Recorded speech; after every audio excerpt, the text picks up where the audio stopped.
Hello friends, मी सोनम. सोमो स्टॉपच्या आजच्या खास एपिसोडमध्ये तुम्हा सगळ्यांचं मनापासून स्वागत मंडळी. सोमो स्टॉपच्या आजच्या एपिसोडमध्ये आपण भेटणार आहोत काही खास सेलिब्रिटी चेहऱ्यांना. आजवर आपण सोमो स्टॉपच्या भागामध्ये वेगवेगळ्या क्षेत्रातल्या मान्यवरांना भेटलो, त्यांच्या आयुष्यातले मोर स्टफ आपण जाणून घेतले. आजही असेच काही मान्यवर आपल्याला भेटणार आहेत आपल्या या खास एपिसोडमध्ये. वेगवेगळ्या क्षेत्रातल्या मैत्रिणी ज्यांनी आपापल्या क्षेत्रामध्ये आपला ठसा उमटवलेला आहे. आज या सगळ्या मैत्रिणी आपल्याला भेटणार आहेत एकाच मंचावर, ते सुद्धा एक मजा मस्ती अनुभवायला. काय आहे त्याचं निमित्त? ते म्हणजे त्यांची मंगळागौर. चला तर आपण पण जाऊया त्यांच्या मंगळागौरमध्ये.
मंगळागौरीबद्दल मी आतापर्यंत तुम्हाला सांगितलं. त्या धमाल मंगळागौरीचं आयोजन आणि नियोजन करणाऱ्या दोन्हीही माझ्या सखी माझ्यासोबत आहेत आता. आणि या संपूर्ण मंगळागौरीला विशेष उपस्थिती लावली आहे ती सन्माननीय राजसाहेबांच्या पत्नी शर्मिलाताई ठाकरे यांची. तर थोड्याशा गप्पा त्यांच्यासोबत झाल्याच पाहिजे या मंगळागौरीच्या निमित्तानं. तर तुम्हा सगळ्यांचं सोमोत्सवच्या एपिसोडमध्ये खूप खूप स्वागत. तर सगळ्यात आधी खूप छान दिसत आहे आणि मला तर मुलाखतीची सुरुवात खरं तर उखाण्यानेच करायची आहे. तर मंगळागौर आहे तर मॅम सर्वात तुमच्यापासून चालेल. लीनानी आणि अर्चनानी आज छान मंगळागौरचं आयोजन केलंय. दिलसे राजसाहेबांचं नाव घेते मनसे. आता तुम्ही शंकराच्या मंदिरात बेल वाहते वाकून राजेश नावाचं नाव घेते माझ्या सगळ्या मैत्रिणींचा मान राखून. काय तुम्ही सूर्याचा कुमकुम तिलक संध्येच्या भाळी संजय रावांचं नाव घेते मंगळागौरीच्या वेळी. भाजीत भाजी मेथीची बाळा माझ्या प्रीतीचा. त्या सगळ्यामधून तुम्ही वेळात वेळ काढून एवढ्या सगळ्यांना एकत्र एका मंचावर एका छताखाली आणणं किती चॅलेंजिंग होतं तुम्हाला? खरं तर सांगू का, मला असं वाटतं की हे गिव्ह अँड टेक आहे. कारण आमचं मैत्रिणींचं एकमेकांवर इतकं प्रेम आहे. म्हणजे मी अतिशयोक्ती नाही सांगत, पण शर्मिलाला जेव्हा जेव्हा आम्ही प्रेमाने बोलवतो ती येते. इतकं बिझी शेड्यूलमधून आज ती सकाळी लँड झाली. तिचे सगळ्यांचं म्हणजे प्रत्येक जण वेळ काढतो, कारण प्रत्येकाला ती मैत्री आणि तो वेळ आणि ती मजा हवी आहे. त्यामुळे हे माझं एकटीचं असं मी म्हणत नाही, हे सगळ्यांचं प्रेम आहे जे आम्ही इथे एकत्र जमतो. नक्कीच. तुम्ही काय सांगाल तुम्ही दोघी? मला खरं तर ना जाणून घ्यायला आवडेल की तुमच्या एवढ्या मैत्रिणींचा ग्रुप आहे, सगळ्या जणी वेळेत येतात किंवा असं असतात ना सगळ्या मैत्रिणींच्या ग्रुपमध्ये कधीतरी कोणीतरी टांग देणारी असते, कधीतरी कोणीतरी उशिरा येणारी असते, कधीतरी कोणीतरी म्हणतं की हा मी येते पण येतच नाही. खरं सांगू का, आम्हाला बायकांना ना घरचं चूल मूल बाहेरचे कार्यक्रम ह्याच्यात ना आम्हाला हा वेळ हवा असतो. करेक्ट. म्हणजे आम्ही असं वाट बघत असतो की मंगळागौर कोण घेत आहे, कोणाची किटी आहे, कोणाचा वाढदिवस आहे. ही जी फंक्शन असतात ना त्याला आम्ही एकत्र येतो. सो आम्हाला उशीर बिशीर असा काही होत नाही. आम्ही सकाळपासून तयार करतो की आज काय घालायचं, बरोबर आहे. तू मला पिकअप करते का मी तुला करू, मग तू हा ड्रेस घालणार आहे का तो, म्हणजे सेम नको व्हायला. असं सगळी आमची तयारी असते आणि आम्ही सगळ्या वेळेत टुनकन येतो इथे. आणि शर्मिलाचं टायमिंग म्हणजे इतकं परफेक्ट आहे की ती सांगितलेल्या वेळेत खरंच येते. ती मुंबईत असू दे, पुण्यात असू दे, नाशिक असू दे, कुठे पण ती दिलेल्या वेळेत येते. Wow, very nice. मॅम तुम्ही काय सांगाल? अशा मंगळागौरींचं आयोजन नेहमी होतं श्रावणामध्ये, आपण हे सगळे आवर्जून खेळ खेळतो. तर तुम्ही कसं बघता या सगळ्या कार्यक्रमाला? मला तर खरा आनंद होतो, कारण आता हे ना ह्याची प्रथा खूप कमी झाली. म्हणजे पूर्वी मी जसं बोलली की मी लहान असताना आम्ही शाळेत असताना हे रेग्युलर असायचं. म्हणजे तेव्हा टीव्ही वगैरे नव्हते. आम्ही ब्लेस्ड होतो आमचं बालपण की आम्हाला ते कटकट नव्हती की सारखं टीव्हीला नाक चिकटून बसा, मोबाईलवर. आम्हाला हे एकत्र भेटणं, एकत्र खेळ, असं बोलत दिवाळीचा फराळ एकत्र करणं, ह्याच्यातच आमची मजा होती. त्यामुळे मंगळागौर काय, हरताल का काय आम्ही असे बघायचो आणि एकमेकांकडे जायचो. पूर्वी तर मला आठवतंय आम्ही गणपतीच्या आरत्यांना सोसायटीत सगळ्यांकडे जायचो. आणि नुसतं एवढं पण नाही, लहान असताना त्याच्याकडे काय प्रसाद आहे, त्याच्याकडे काय प्रसाद आहे, खायलाही जायचो. त्याच्यात तेव्हा तीही गंमत असायची. सो त्यामुळे असं कोणी मंगळागौर केली ना की मला खरंच कौतुक वाटतं की आपण ती संस्कृती जपतोय. मग आपण आज उगाचच त्या जिमवरती लाखो रुपये खर्च करतो, पण आज हे मंगळागौरीचे खेळ आहेत ना हे तुम्हाला सर्वदृष्ट्या उपयुक्त आहेत.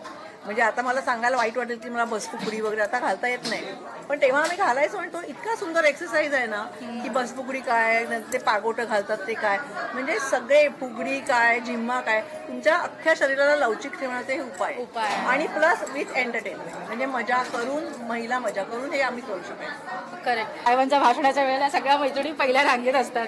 तर तुम्हाला सगळ्यांना मी एकत्र एका वेळेला वेगवेगळ्या ठिकाणी बघते. सो कसं ते एक गिव्ह अँड टेक असतं तुमचं फॅमिलीमधून सुद्धा? कसं सांगतो, आमची सगळ्यांची नवरी इतकी बिझी असतात ना की गिव्ह अँड टेक काही नसतं. त्यांचे ते टेक करतात आणि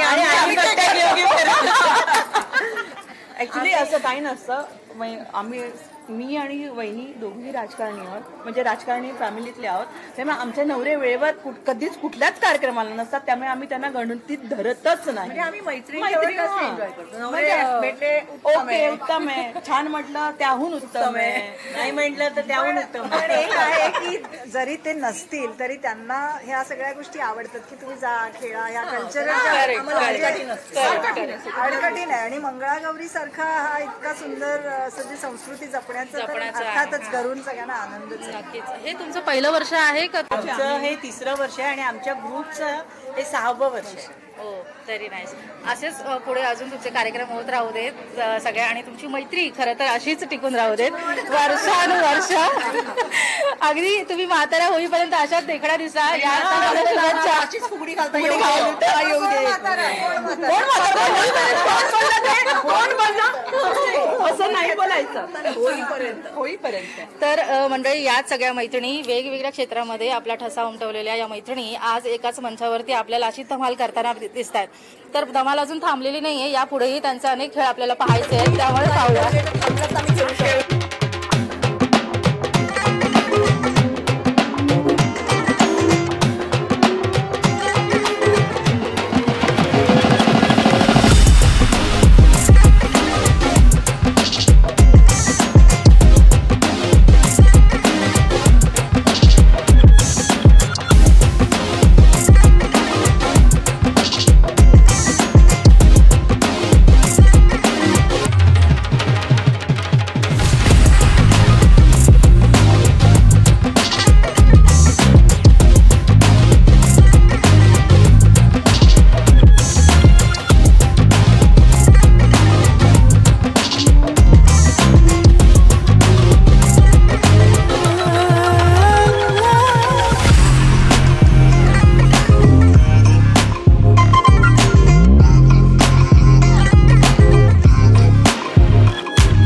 पारंपरिक खेळ खेळून तसंच त्या सगळ्यांनाच बक्षीस समारंभाने सुद्धा या सगळ्याच मंगळागौरीची सांगता झालेली आहे. मी म्हटल्याप्रमाणे वेगवेगळ्या क्षेत्रातल्या या दिग्गज मैत्रिणी आज एकाच मंचाखाली भेटल्या आणि सगळ्याच विसरून त्या जे काही बेभान नसल्या. ही मंगळागौर तुम्हाला कशी वाटली हे मला नक्की कळवा. आपल्या सो मोस्ट ऑफ या यूट्यूब चॅनलवर जर तुम्ही नवीन असाल तर चॅनलला सबस्क्राईब करायला विसरू नका. भेटूया पुढच्या एपिसोडमध्ये नवीन पाहुण्यांसह. तोपर्यंत स्टे कनेक्टेड.